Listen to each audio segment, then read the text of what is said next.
艺术家廖小平，伊的创作并无局限伫咧版画领域，对着画图、浮雕、雕塑、复合媒材等，也拢真擅长。廖小平将思考甲文化根源，呼应伫咧创作顶面，互观赏者有无同的体认。现在，廖小平跨越疆域的最前线展览，当伫咧南美历馆展出当中。文化部处长萧宗煌以及台南市副市长赵清惠等贵宾，也拢来到展览会场祝贺。很高兴可以参加廖秀平老师跨越疆界的最前线这样的一个回顾展的一个开幕。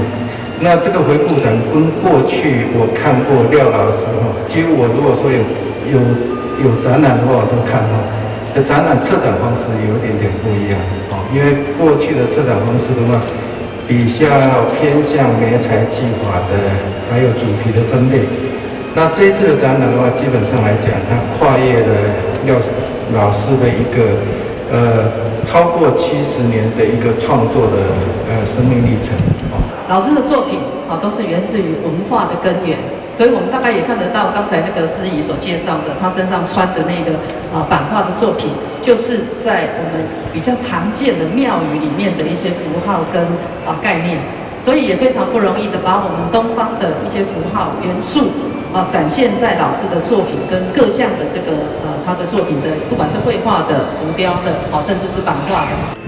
艺术家廖小平对着这次会当伫南美馆顺利开展，表达对馆方的用心以及感谢。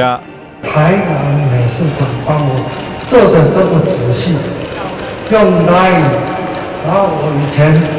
的比如说大阪世界博览会的现代美术那些卡达罗古都把它吸收出来，这不是那么容易的事。还有我在纽约跟维特尼美术馆跟阿蒂沃霍展的这些画册也有，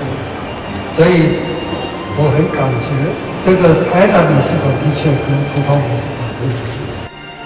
廖小平跨越疆域的最前线展览为即马开始，一直展到明年2月27日，伫台南市美术馆1楼展出，欢迎民众把时间前来参观，欣赏台湾现代版画之父廖小平60多年来的精彩创作。